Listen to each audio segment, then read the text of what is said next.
Le film, allons-y. Alors, donc, je vous ai dit, l'idée c'était de travailler le texte donc, de Marc 1, 1 à 12. Donc 1 à 12, ça veut dire chapitre 1, verset 1 à 12. Et donc c'est le baptême du Christ. Au commencement de l'évangile de Jésus, Christ, fils de Dieu, verset 1, est écrit dans Isaïe le prophète, etc., jusqu'à aussitôt l'Esprit pousse Jésus au désert. Donc,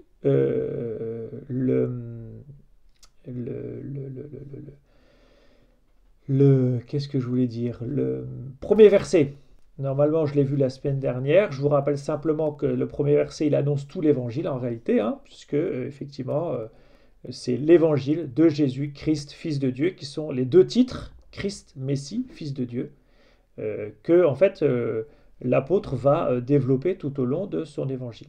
D'accord?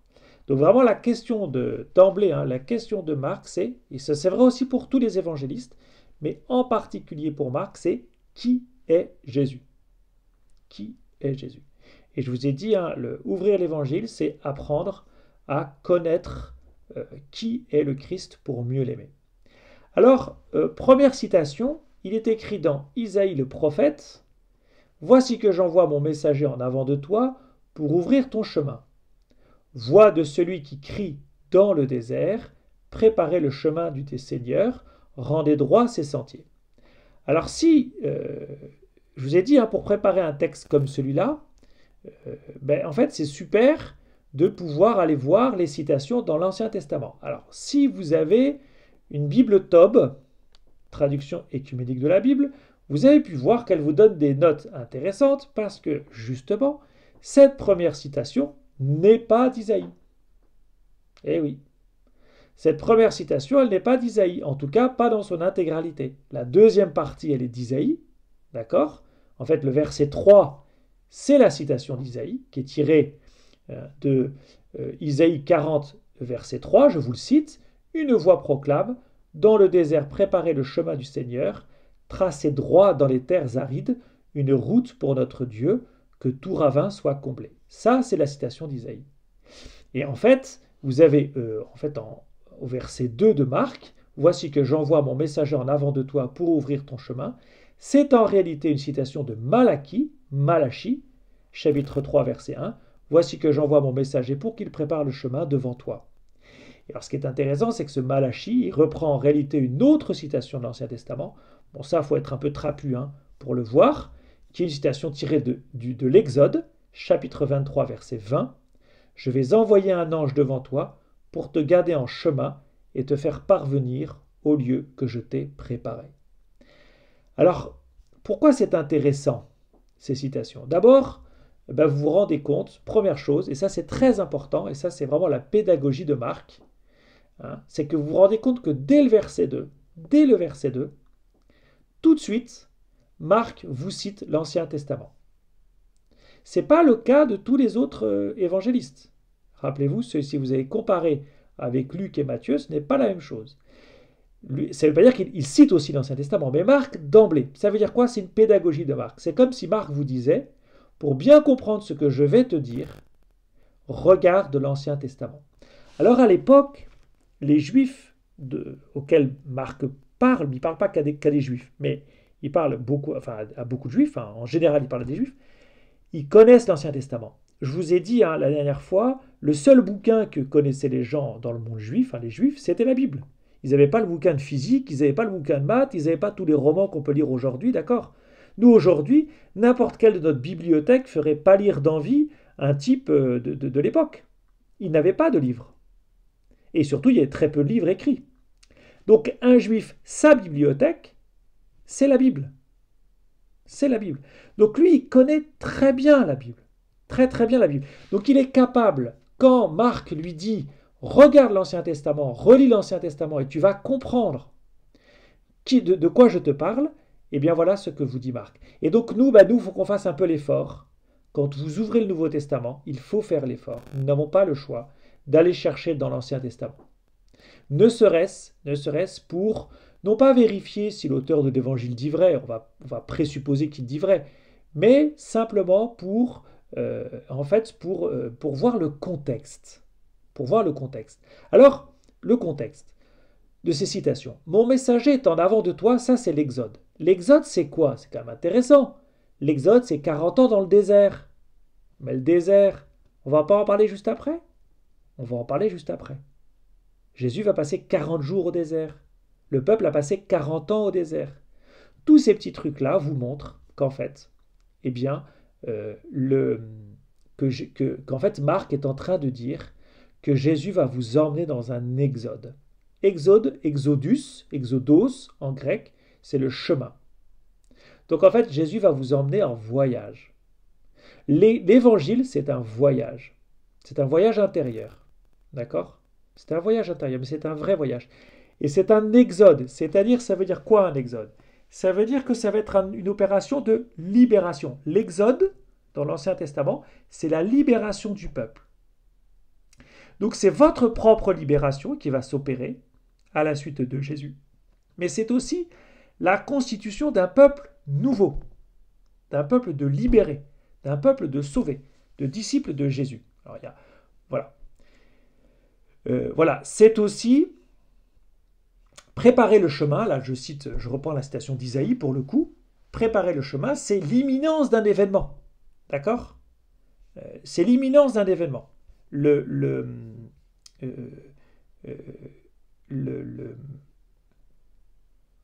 Alors, il nous partage, vous voyez que le Père Benoît nous partage le PowerPoint que j'ai préparé. Si vous voulez l'ouvrir en même temps, vous pouvez danser dans le flux de conversation, mais je crois que vous n'avez pas accès au flux de conversation. Donc ça ne change rien. De toute façon, le PowerPoint, je le mettrai sur le site dès ce soir, donc vous pourrez le voir, mais c'est un peu dommage qu'on ne le voit pas. Si Benoît, tu peux réessayer de le mettre en partage, ce serait top. Bon, je continue. Donc c'est l'imminence d'un événement.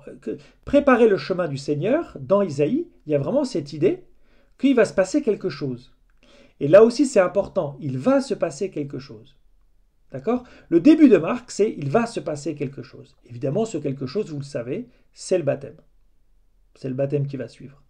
Mais ça veut dire quoi? Ça veut dire que Marc est en train de vous mettre dans cette condition du lecteur de l'Ancien Testament qui attend un événement.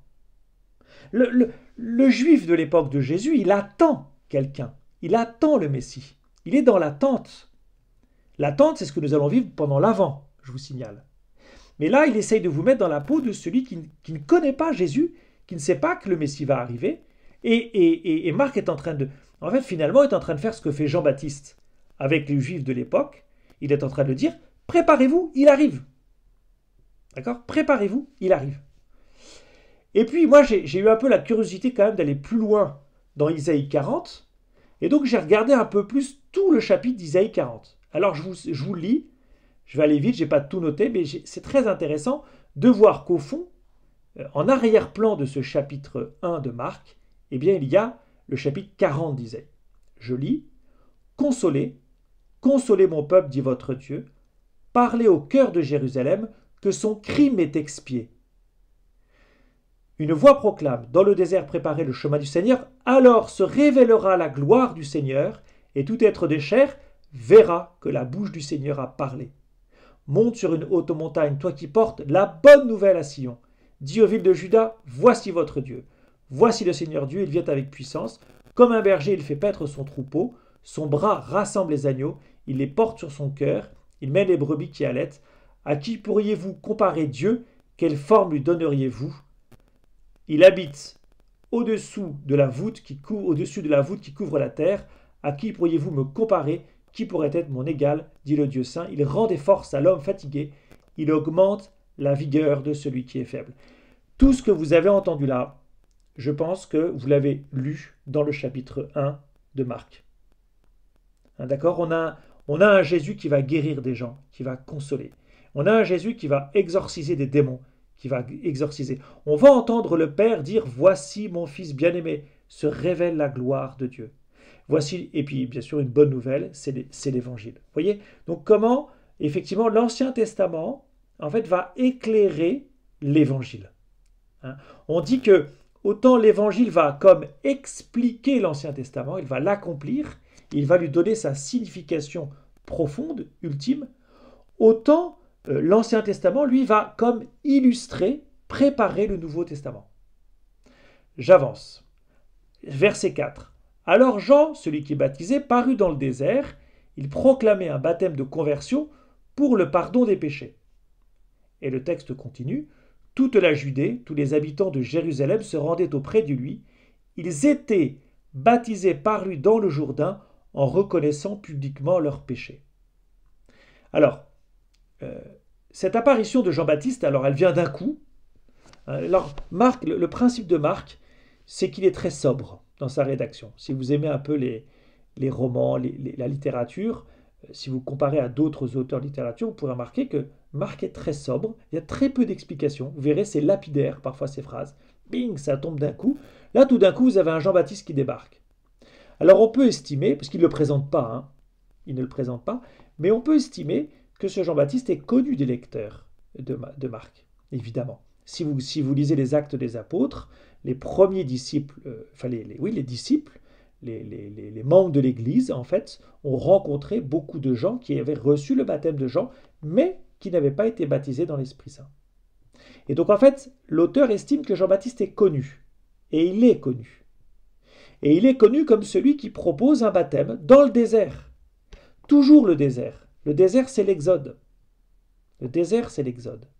Donc on est toujours au désert, c'est toujours l'arrière-plan aussi de cet Exode. Et il proclame un baptême de conversion pour le pardon des péchés. Alors, bon, le désert, un petit mot sur le désert, parce que pour la vie spirituelle, le désert, c'est très important. Jésus lui-même, donc à la fin du passage que vous avez étudié, au verset 12, Jésus lui-même va au désert. Le désert, c'est un lieu de solitude, c'est un lieu d'appauvrissement. Parfois, spirituellement, on dit que nous sommes en désert, c'est-à-dire qu'on n'a pas de nourriture, on est comme pauvre ou appauvri. Le désert, c'est un lieu de purification. C'est un lieu où je me retrouve seul face à moi-même. Parfois, il est bon d'éprouver ce désert. Un confinement. Voilà, tiens, prenez le confinement. Si vous êtes obligé de rester chez vous, eh bien, c'est comme un temps de désert. Vous êtes comme appauvri.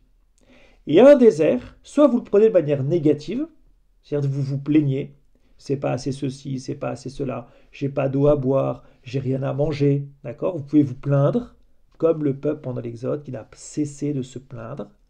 Soit vous le prenez comme une chance, c'est-à-dire comme un lieu d'appauvrissement, et donc un lieu qui va vous faire toucher l'essentiel. Qu'est-ce qui est important dans votre vie? Voyez? Qu'est-ce qui est le plus important, au fond? Qu'est-ce qui est au fond du fond, du fond, du fond, du fond, du fond? Que reste-t-il? D'accord?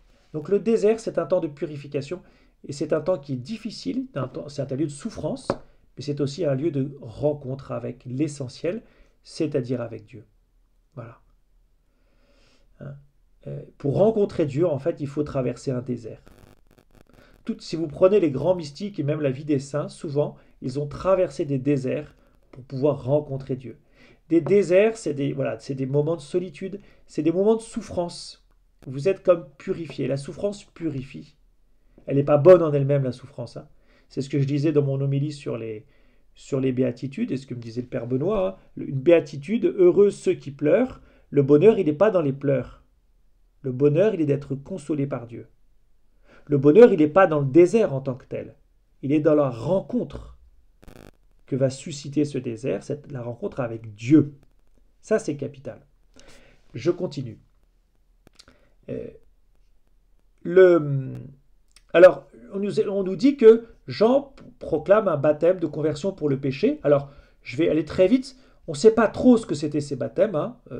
On pense, à l'époque du Christ, on pense qu'il y avait des communautés juifs qui baptisaient, les Esséniens par exemple. Et en fait, si vous regardez l'Ancien Testament, il n'y a pas de baptême dans l'Ancien Testament. Il n'y a pas de baptême. D'accord? Il y a des purifications par l'eau. Il y a deux événements qui sont très importants dans l'Ancien Testament et qui sont sous-jacents au passage d'ici de Jean-Baptiste qui baptise et qui est très intéressant. C'est le général, alors dans 2 Rois chapitre 5, vous voyez, je fais toujours référence à l'Ancien Testament. C'est vous savez, ce général syrien qui était lépreux, qui s'appelle Naaman, et qui a été purifié de la lèpre en se baignant 7 fois dans le Jourdain. Je vous donne la citation. Mais ses serviteurs s'approchèrent pour lui dire, Père, il parle au général, hein, si le prophète, donc c'est Élisée, t'avait ordonné quelque chose de difficile, tu l'aurais fait, n'est-ce pas? Combien plus lorsqu'il te dit, baigne-toi et tu seras purifié. Il descendit jusqu'au Jourdain et s'y plongea 7 fois, pour obéir à la parole de l'homme de Dieu. Alors sa chair redevint semblable à celle d'un petit enfant, il était purifié. Et vous avez un autre passage de traversée du Jourdain, Josué chapitre 3, versets 15 à 16. Donc Josué, c'est le successeur de Moïse qui fait rentrer le peuple en terre promise. Dès que les prêtres qui portaient l'arche furent arrivés au Jourdain et que leurs pieds touchèrent l'eau, les eaux s'arrêtèrent en amont et se dressèrent comme une seule masse sur une grande distance. Les prêtres qui portaient l'arche de l'alliance du Seigneur restèrent immobiles sur la terre sèche, au milieu du Jourdain. Alors tout Israël traversa à pied sec jusqu'à ce que toute la nation eût fini de passer le Jourdain. Très intéressant. Ces deux événements sont très intéressants par rapport à ce que nous dit Marc. Il nous dit en fait, ce que fait vivre le Jean, c'est l'expérience d'une part de Naaman, parce que la lèpre, c'est une maladie spirituelle, d'accord? La lèpre dans l'Ancien Testament, c'est pas seulement une maladie physique, c'est un symbole de péché. C'est une maladie de péché, si vous voulez. C'est une conséquence du péché. Et c'est pour ça que, si vous avez lu le chapitre 1, un peu plus loin, Jésus va purifier un lépreux. Purifier, c'est un mot très fort, puisqu'en fait, c'est un mot religieux, qui est lié au temple. Et d'ailleurs, Jésus va dire au lépreux qu'il aura guéri, va te montrer au prêtre, comme l'a dit Moïse. Donc c'est comme une confession, si vous voulez. C'est comme une confession. Et bien là, le Naaman le Syrien a été purifié, et le peuple hébreu, qui traverse à la suite de Josué, eh bien traverse le Jourdain pour entrer en terre promise. Ça veut dire quoi? Ça veut dire que quand Jean-Baptiste, il nous a dit que Jean-Baptiste baptise dans le Jourdain, eh bien, il reprend ces deux choses-là. Alors, le texte, Marc dit bien, Marc est malin, il dit attention, c'est pas Jean-Baptiste, c'est pas le baptême de Jean-Baptiste qui donne la purification ultime. Hein. Il dit conversion pour le pardon des péchés. En gros, c'est une préparation psychologico-spirituelle pour que la personne eh bien, reconnaisse le mal qu'elle a pu faire. Alors le mal, un péché, d'accord? Un péché dans la Bible, c'est notamment chez les Juifs, c'est d'abord et avant tout une désobéissance à la loi. Mais bon, je ne vais pas rentrer dans le détail. En tout cas, en fait, c'est une préparation à la conversion. Ou plutôt, la conversion, c'est une préparation à la purification, pour être plus précis. Parce que celui qui va donner la purification ultime, c'est Jésus. Et d'ailleurs, Jean-Baptiste va le dire quand il dit « Moi, je vous ai baptisé avec de l'eau », c'est au verset 8, « Lui vous baptisera dans l'Esprit Saint ». Donc Marc insiste sur un point très important pour lui, c'est que Marc prépare Jésus. Le baptême de Marc, oui, il prépare un baptême plus mystérieux, qui sera le baptême de Jésus, et qui est un baptême dans l'Esprit Saint. Et ça, c'est très important, parce qu'à l'époque des premiers disciples, il y a une controverse, qui est aussi dans les Actes des Apôtres, pour savoir qui est le Messie. Est-ce que c'est Jean-Baptiste ou est-ce que c'est Jésus? Évidemment, l'évangéliste a fait un choix, il a dit c'est Jésus. Mais pour bien montrer que c'est Jésus, il insiste pour dire que le baptême de Jean ne donne pas la purification des péchés. D'accord? Et plus tard, il nous dira d'ailleurs que quand Jésus commence à parler, d'accord, Jean-Baptiste a été mis en prison pour dire le vrai Messie, c'est Jésus. D'accord? Jean n'est que la préparation. J'avance. Toute la Judée, tous les habitants de Jérusalem se rendaient auprès de lui. Ils étaient baptisés par lui dans le Jourdain en reconnaissant publiquement leurs péchés. Voilà. En fait, ça prépare, c'est simplement la reconnaissance du mal que j'ai pu faire. Voilà. C'est la reconnaissance du mal que j'ai pu faire. Ensuite, il nous a dit que Jean était vêtu de poils de chameau avec une ceinture de cuir autour des reins. En fait, Jean, il sent mauvais. Voilà. Il sent mauvais, il se nourrit, il vit comme un clochard, quoi, un peu. Hein. Mais pour dire quoi? Pour dire que Jean ne cherche pas l'argent. C'est très important. Le prophète, s'il veut être crédible, ne doit pas vivre richement sur le dos de ses disciples, sinon il n'est plus crédible. D'accord? Là, Jean dit, je n'ai pas besoin de votre argent. Je n'ai pas besoin de votre argent. Ce dont j'ai besoin, c'est que vous veniez vous faire baptiser. Mais je n'ai pas besoin de votre argent. Et donc ça, c'est très important d'insister là-dessus. Ensuite, il proclamait, voici venir derrière moi celui qui est plus fort que moi. Je ne suis pas digne de m'abaisser pour défaire la courroie de ses sandales. Donc voilà, c'est toujours un peu cette même controverse. Il n'y a pas que ça là-dedans, mais pour dire, pour Marc, le vrai Messie, le Messie, c'est Jésus. Et puis il y a cette fameuse phrase, moi je vous ai baptisé avec de l'eau, lui vous baptisera dans l'Esprit Saint. Alors c'est intéressant parce que en fait, il y a vraiment cette comparaison entre l'eau et l'Esprit Saint. L'Esprit Saint, c'est un peu l'eau nouvelle. C'est d'accord, c'est sur la croix, Jésus va perdre de l'eau une fois qu'il a reçu le coup de lance, et l'eau a toujours été vue comme le symbole de l'Esprit Saint. D'accord? Donc, en fait, autant Jean-Baptiste va vous plonger dans une eau matérielle, autant Jésus va vous plonger dans l'Esprit Saint. Et ça, c'est extraordinaire de se dire ça. Et c'est pour ça que le baptême, par exemple, par immersion, quand vous plongez complètement la personne ou le bébé, est si important parce qu'il symbolise vraiment, alors c'est plus qu'un sacrement, mais ce plongeon dans l'eau, c'est vraiment ce plongeon dans l'Esprit Saint. Vous avez été baigné dans l'Esprit Saint. Vous avez été plongé dans l'Esprit Saint. Ne vous posez pas la question si un jour vous avez reçu l'Esprit Saint. Si vous avez été baptisé, vous avez été littéralement immergé, plongé dans l'Esprit Saint. Vous avez été entouré, inondé d'Esprit Saint. Et ce qui est très intéressant, c'est la purification du lépreux à la fin du chapitre que vous avez lu. C'est que quand Jésus va toucher le lépreux, alors à l'époque c'était interdit, hein, vous n'aviez pas le droit de toucher un lépreux. Mais quand Jésus va toucher le lépreux, eh bien l'Esprit Saint, parce que Jésus a été oint de l'Esprit Saint au baptême, rempli d'Esprit Saint, eh bien son toucher va purifier, le lépreux. Comme l'eau a purifié le général syrien Naaman en 2 Rois chapitre 5. Voilà, j'avance. Donc l'Esprit Saint, si vous avez regardé un peu comment le nombre de fois où Esprit apparaît dans l'évangile de Marc, toujours grâce au site que je vous ai donné la dernière fois, enseigne-moi.com. Je vous ferai peut-être une démo, mais le problème c'est que je ne peux pas vous partager mon écran, donc j'aurais bien fait une démo comment on va chercher des mots. En tout cas, esprit, c'est le mot pneuma, souffle, d'accord? Pneuma en grec, souffle. Il apparaît plusieurs fois dans Marc. Alors, l'esprit, c'est soit l'Esprit Saint, donc l'Esprit Saint, c'est l'Esprit de Dieu, le Saint, c'est le propre de Dieu, soit c'est les esprits impurs, les démons, soit une troisième sorte d'esprit, c'est l'esprit de l'homme. Et alors, ce qui est intéressant, c'est de voir que ce soit l'Esprit Saint ou les démons, eh bien, en fait, ils vont comme inspirer l'esprit de l'homme. Donc, qui m'inspire, en fait?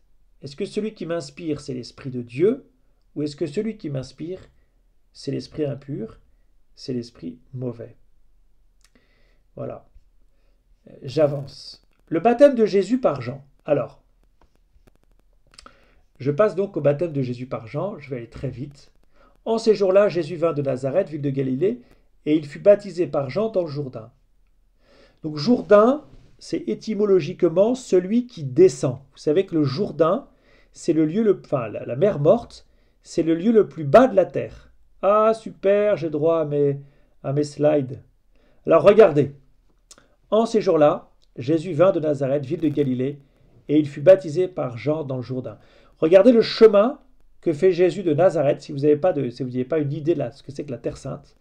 Eh bien, tout au nord, vous avez Nazareth, et la flèche rouge vous conduit à Jéricho. En gros, on pense que c'est là où baptisait Jean-Baptiste. C'est l'endroit le plus bas de la terre. Donc Jésus vraiment descend jusqu'au Jourdain. Descendre dans l'eau. Enfin, c'est toujours cette idée de l'humilité, de Dieu qui s'abaisse jusqu'à nous. J'avance. Pourquoi je n'arrive plus à avancer Voilà, j'avance. Voilà.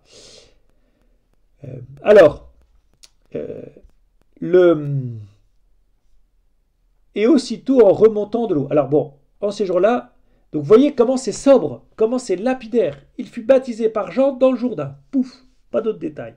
Et ensuite, et aussitôt, en remontant de l'eau, il vit les cieux se déchirer et l'Esprit descendre sur lui comme une colombe.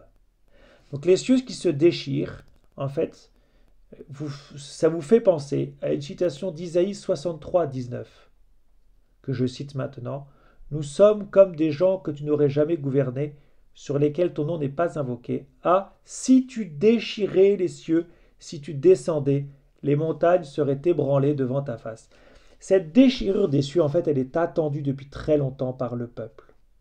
Voilà. Elle est attendue depuis le prophète Isaïe. Et il y a deux déchirures dans l'évangile de Marc. Il y a une déchirure qui est là, dans ce verset 10, et une autre déchirure qui est très intéressante, parce que c'est la déchirure du voile du temple au moment de la mort de Jésus, verset 39, chapitre 15. C'est-à-dire que ce qui entoure, ce qui enserre tout l'évangile de Marc, c'est deux déchirures. Une déchirure des cieux pour permettre à l'Esprit de descendre, et une déchirure du voile du temple qui séparait le profane du sacré pour dire, en fait, l'homme a maintenant accès auprès de Dieu. Double déchirure qui fait descendre Dieu et une autre déchirure qui fait remonter l'homme vers Dieu. Voilà. Alors l'Esprit descendre, l'Esprit qui descend sur Jésus, pareil, ça fait penser à l'Ancien Testament.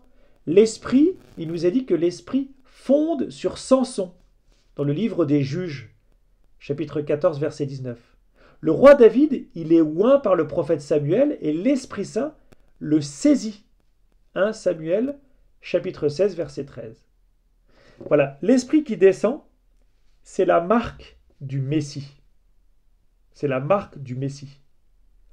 Et puis enfin, verset 11, il y eut une voix venant des cieux, « Tu es mon fils bien-aimé, en toi je trouve ma joie. » Donc cette expression, en fait, elle est très très belle, elle rappelle trois choses. « Tu es mon fils », c'est en fait une citation du psaume numéro 2, qui était chanté au moment de l'intronisation du roi d'Israël. Ça veut dire quoi? Ça veut dire que Jésus est ici comme le roi d'Israël. Ensuite, il y a « En toi je trouve toute ma joie ». Ça fait référence au verset 1, chapitre 42 d'Isaïe, où il nous est dit, je cite, « Voici mon serviteur que je soutiens, mon élu qui a toute ma faveur. » Mon élu, c'est l'élu. Alors ce sera le serviteur souffrant chez Isaïe. Et puis enfin, mon fils bien-aimé, ça fait référence à Genèse 22, verset 2, quand Dieu dit à Abraham, « Prends ton fils, ton unique, celui que tu aimes, Isaac, va au pays de Moria, et là tu l'offriras en holocauste sur la montagne que je t'indiquerai. » Donc vous voyez comment cette citation en fait dit trois choses. Jésus est le nouveau roi, Jésus est le serviteur souffrant annoncé par Isaïe, et enfin Jésus est le nouvel Isaac, celui qui va être offert en sacrifice. Voilà. Je vous ai dit, le but de Marc, c'est de vous dire qui est Jésus, et vous voyez comment cette citation « Tu es mon fils bien-aimé, en toi je trouve ma joie », c'est bien la carte d'identité de Jésus qui est donnée dès le début de l'évangile par Marc. Jésus est le roi, le serviteur souffrant et le nouvel Isaac. Alors, je terminerai par là. Cette citation, enfin cette phrase de Dieu, en fait, qui dit l'identité, au fond, vous dit une chose, c'est que Jésus, pour commencer sa mission, a dû savoir qui il était. Et c'est la même chose pour vous. Vous ne pouvez pas avancer dans la vie, vous ne pouvez pas même entendre un appel de la part de Dieu si vous ne savez pas qui vous êtes. Si vous ne savez pas qui vous êtes, qui es-tu? Jésus, lui, vous voyez, grâce à ce baptême, il n'a pas de doute sur son identité. D'accord? Il n'avait pas de doute sur son identité. Il savait qu'il était fils, il savait qu'il était le Messie, d'accord? Il savait qu'il était ce roi, il savait qu'il était ce serviteur souffrant. Alors, il n'en avait peut-être pas humainement une connaissance complète au début, mais il connaissait son identité. Il savait à quoi Dieu l'appelait. Et ça, c'est très important. Parce qu'à partir du moment où vous savez qui vous êtes, eh bien, en fait, les autres ne peuvent pas décider à votre place qui vous êtes. Si vous savez qui vous êtes, vous pourrez être toujours vous-même et arrêter de vivre dans l'apparence, par exemple. Arrêter de faire semblant. Et enfin, vous éviterez d'être quelqu'un d'autre. Donc, vous voyez, connaître son identité, c'est essentiel. Et moi aussi, nous avons tous besoin d'entendre de la part de Dieu, tu es mon fils bien-aimé. C'est ce que nous avons entendu le jour de notre baptême. Le cadeau de Dieu, dans le baptême du Christ, c'est c'est de connaître son amour pour moi. Parce qu'au fond, si Jésus a été l'élu en qui Dieu trouve toute sa joie, eh bien moi, baptisé, Dieu trouve aussi sa joie en moi. Ainsi, je sais que je suis aimé. Et ça change tout. Vous voyez comment l'évangile de Marc commence par une révélation extraordinaire. Jésus est l'enfant bien-aimé du Père. Toi aussi, tu peux entendre cette parole pour toi. Tu es la fille, tu es le fils bien-aimé du Père. Voilà. Et ainsi, vous voyez, ça c'est très important psychologiquement, je prends conscience que je suis aimable. Parce que vous ne pouvez pas vous donner si vous considérez que vous n'avez pas de valeur, que vous ne valez rien. Rien n'est plus faux. Jésus lui-même considère qu'il a de la valeur. Jésus lui-même considère qu'il a de la valeur. Si vous êtes en couple, est-ce que vous pouvez dire à l'autre, tu as de la chance de m'aimer? Tu as de la chance de m'aimer. C'est pas de la fausse modestie, c'est pas de l'orgueil, c'est de savoir que nous sommes aimables, que nous sommes un cadeau pour l'autre. Se savoir un cadeau, c'est s'aimer humblement. Si je considère que je n'ai pas de valeur, comment vais-je pouvoir me donner? Quand j'offre un cadeau, c'est que je considère que ce cadeau a de la valeur, au moins subjectivement. Il va faire plaisir à la personne. Donc moi, si le Seigneur veut m'apprendre à me donner, eh bien je dois prendre conscience de toute la valeur qu'il y a en moi. Parce que si je considère que je n'ai pas de valeur, je vais être incapable de me donner et au contraire, je vais chercher à séduire les autres. Voilà. Alors, une petite synthèse sur cette scène du baptême. Le baptême de Jean, c'est l'entrée dans l'évangile. Voilà. C'est l'entrée dans la bonne nouvelle de Jésus. Jean prépare à la rencontre du Christ. Parce qu'il vous propose de reconnaître vos péchés. C'est ce qui se vit à la messe, au début de la messe, quand le prêtre dit « je confesse à Dieu », en fait, c'est le baptême de Jean. Et souvent, vous savez, on peut avoir, en temps pascal, la liturgie propose une aspersion d'eau. Mais c'est ça, c'est le baptême de Jean. Je prends conscience de mon péché. D'accord? Et ensuite, dans l'Eucharistie, je vais recevoir le baptême où je vais, en tout cas, revivre la grâce de mon baptême dans l'esprit. Ensuite, ce baptême, c'est l'investiture de Jésus comme Messie et comme Fils de Dieu. Très important. Et puis les conséquences de ce baptême, il suffit de regarder ce qui se passe juste après. Premièrement, Jésus est conduit par l'Esprit et il va au désert. Deuxièmement, Jésus proclame l'accomplissement des temps, c'est-à-dire c'est la fin, c'est la bonne nouvelle qui est là. Troisièmement, Jésus appelle les premiers disciples. Quatrièmement, Jésus enseigne avec autorité. Cinquièmement, Jésus chasse un démon. Sixièmement, Jésus guérit les malades. Septièmement, Jésus proclame l'évangile dans les synagogues. Et huitièmement, Jésus guérit un lépreux. Voilà ce qui se passe après le baptême. J'ai terminé. Est-ce que vous avez des questions? Pour parler, il faut que vous allumiez votre micro.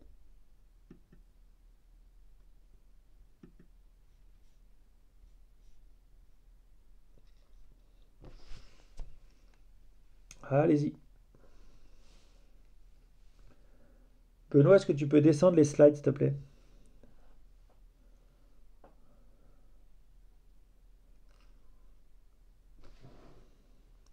Je n'entends pas.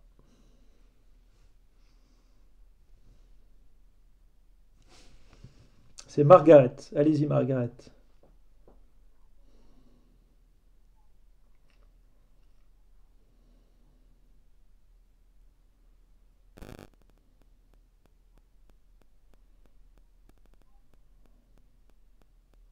J'entends pas. Parlez, je sais pas, parlez lentement. Oui.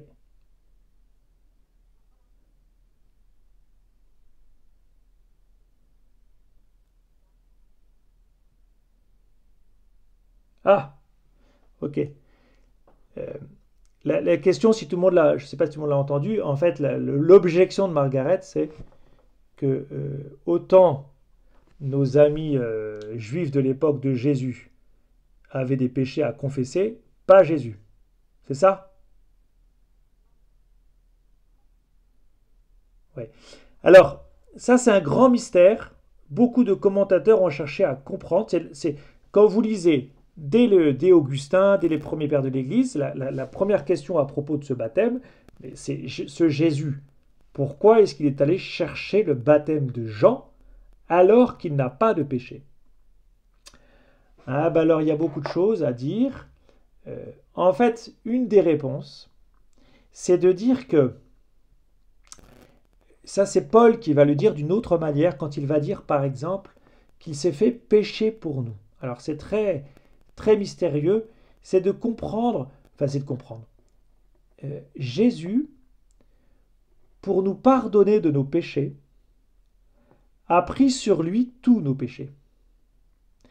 Et donc, c'est pas du cinéma, c'est pas du cinéma, parce que spirituellement, il va vraiment les prendre. Mais quand il va demander le baptême de Jean, il va se comporter comme un pécheur. C'est-à-dire que, et ça c'est l'hymne aux Philippiens, au chapitre 2, qui dit que Jésus ne s'est pas contenté d'être homme. Il a aussi pris le péché de l'homme. Et ça c'est, alors, son amour va jusque-là.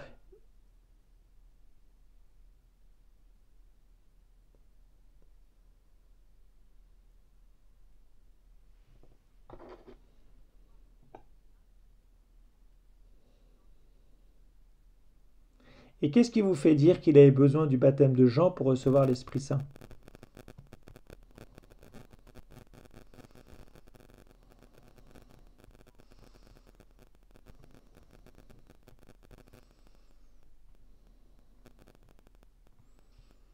Oui,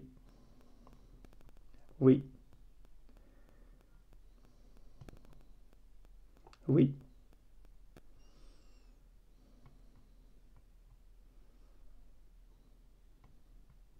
oui, oui,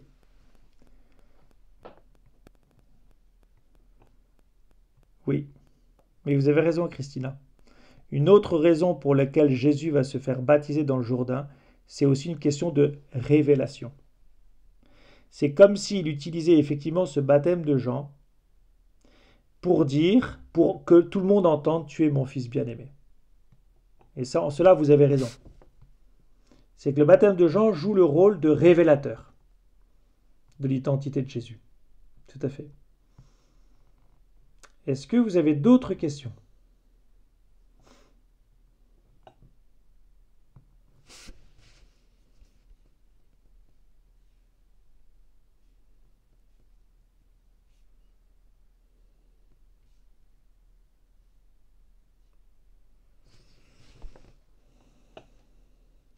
N'hésitez pas. Qui parle? Caroline. Non, mais vas-y, vas-y. C'est bon, vas-y.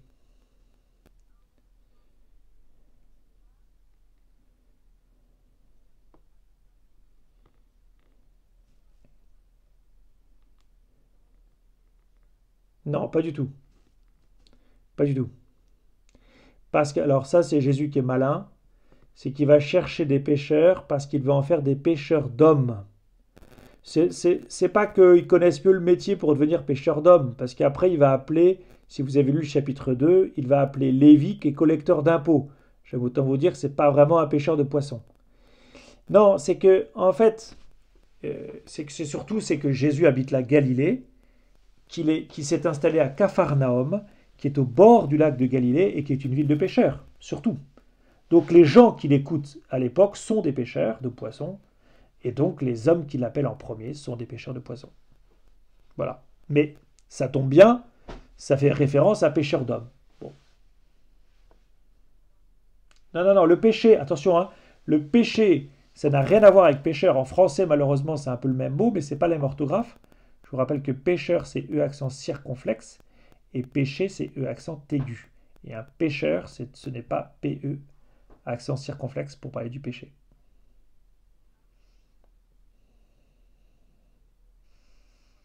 Vas-y, vas-y, vas-y.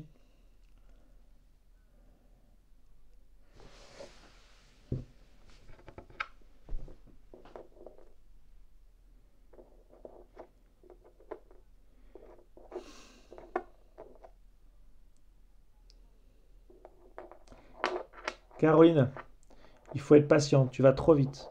Là, on est au chapitre 1, dans les 12 premiers versets. Ça, Ah oui, oui, on commence par le premier chapitre. Si vous avez des questions sur le premier chapitre.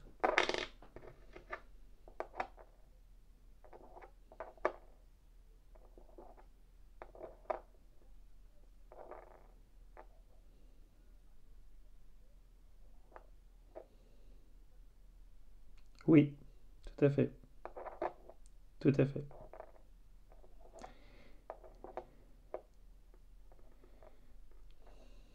On en reparlera. Mais oui, effectivement. Alors après c'est le lien entre ton baptême et le baptême du Christ, où effectivement Jésus a été baptisé pour que tu sois baptisé.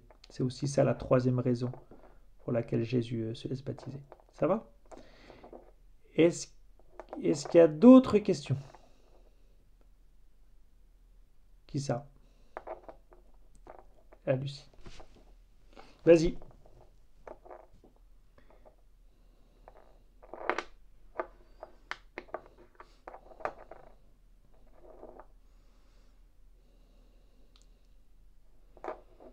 Ah. Alors là, tu viens d'ouvrir un débat qui a été très en vogue dans les années 50, c'est-à-dire c'est la conscience du Christ en tant qu'homme, et puis en tant que fils de Dieu. En fait, d'abord, on n'en sait rien. Ensuite, ne jamais oublier, ne jamais oublier que Jésus s'est vraiment fait homme. Donc ça veut dire que, si tu veux, à 3 ans, il n'était pas là à contempler les mystères de l'univers en tant qu'homme. Ça, c'est un grand mystère de l'identité divine du Christ. C'est comment est-ce que la deuxième personne de la Trinité qui a tout créé est capable de se faire petit enfant et donc d'apprendre comme un enfant. Lui qui sait tout, comme disent les pères de l'Église, lui qui savait tout, s'est permis de tout réapprendre. Comme homme, évidemment. Pas en tant que Dieu. Et donc, comment ça s'est passé dans la conscience humaine du Christ? En fait, j'en sais rien, c'est un immense mystère. Mais on peut quand même considérer qu'il a dû découvrir sa mission petit à petit. Moi, ça ne me choquerait pas. Et qu'au jour du baptême par Jean, il a dû être très surpris. Non pas, je pense qu'il a eu toujours conscience de son identité un peu spéciale. Il n'y a pas deux personnes en Jésus, hein, attention. Il n'y a qu'une seule personne. Une personne qui est divine et une personne qui est humaine. Alors ça, c'est tous les développements de la théologie derrière qui vont justement essayer de répondre à ta question. Peut-être qu'on irait trop loin si on essayait de répondre. D'accord?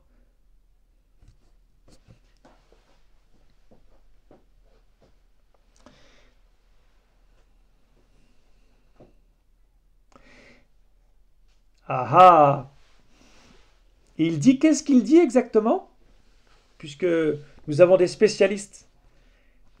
Que je dois être aux affaires de mon père. Alors, qu'est-ce que ça veut dire ça? C'est-à-dire, un juif, mais beaucoup de juifs étaient conscients qu'ils étaient fils de Dieu. C'est-à-dire, cette identité de fils, alors lui, va le dire de manière différente. C'est ce que je vous ai dit la semaine dernière. Je vous ai dit, quand le centurion découvre que Jésus est fils de Dieu, qu'est-ce qu'il veut dire? Il n'est pas en train de vous balancer tout le catéchisme de 2000 ans de l'Église. Il n'est pas en train de vous donner la théologie de la Trinité telle que va le développer Augustin. Mais il dit quelque chose qui est vrai. Effectivement, il a devant lui le Fils de Dieu, Dieu lui-même, mais lui, en tant que centurion, il n'a pas conscience de ce qu'il dit. Même s'il a bien remarqué qu'il y a quelque chose de spécial. Maintenant, quand Jésus, ça c'est un grand mystère, on va pas rentrer dans le débat là-dessus, mais quand Jésus dit dans le temple de Jérusalem à 12 ans, il faut que je sois dans les affaires de mon Père, oui, il a bien conscience qu'il a un statut particulier. Mais je vous rappelle qu'il le dit en tant qu'homme aussi. Et en tant qu'homme, il ne voit pas les étoiles, quoi. D'accord? Il reste un petit garçon de 12 ans. Donc il dit quelque chose de très profond, certes, mais comment sa conscience humaine jusqu'où sa conscience humaine avait conscience de qui il était à ce moment-là, on n'en sait trop rien.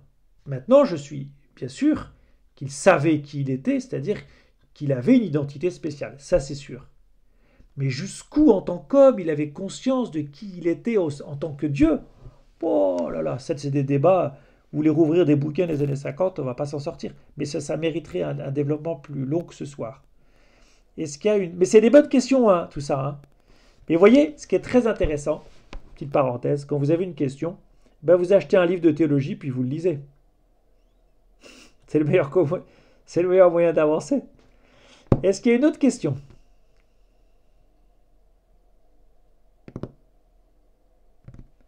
Appliquez-vous au texte. Moi, ce qui m'intéresse, toutes les questions sont intéressantes, mais allez, posez-vous des questions sur le texte.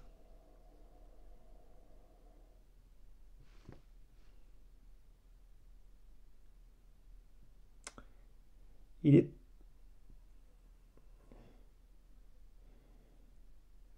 Oui. Oui. Oui. Tout à fait. En fait, la traduction est une interprétation. La langue grecque est plus pauvre en mots. Elle a moins de mots que le français. Donc en fait, un même mot grec a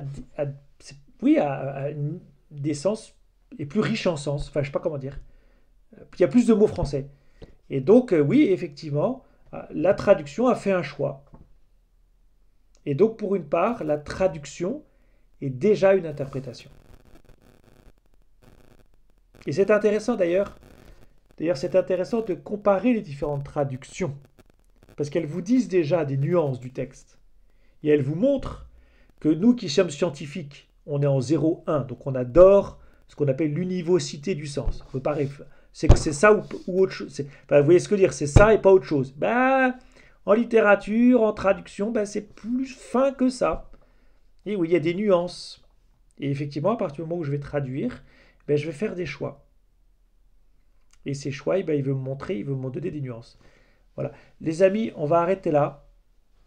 Parce qu'il est tard. Et que je vous avais promis qu'on essaierait de finir vers 22 heures. Et que malheureusement, il est 22h25. Est-ce que Benoît, tu peux effectivement nous montrer les dernières slides où je vous rappelle en fait... alors voilà, descends Benoît s'il te plaît, descends. Voilà, pour la prochaine fois, stop. Donc je vous propose de lire le 2e chapitre de Marc et d'étudier chapitre 2, versets 1 à 13. Vous verrez, c'est la guérison du paralytique apporté par 4 personnes et qui casse le toit pour faire descendre le paralytique au pied de Jésus. Donc je vous propose 3 questions, enfin 3 pistes de travail, comparées avec les autres évangiles. Allez chercher les citations de l'Ancien Testament dans l'Ancien Testament, si vous en trouvez, s'il y en a. Ah non, c'est pas facile, mais c'est un très bon exercice. Et normalement, si vous avez une Bible bien faite, elle vous mâche le travail. Et puis enfin, appliquez les 10 questions que je vous ai proposées. Et puis la prochaine fois, on fera un partage. Alors la prochaine fois, je proposerai aux responsables de groupe de vous convoquer directement pour qu'on ne perde pas un quart d'heure ou 20 minutes au début à répartir les groupes.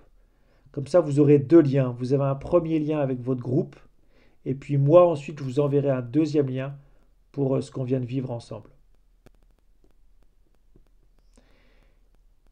Voilà, je vous propose de terminer par un Je vous salue Marie. J'espère que vous êtes encore en vie et que vous n'êtes pas endormi.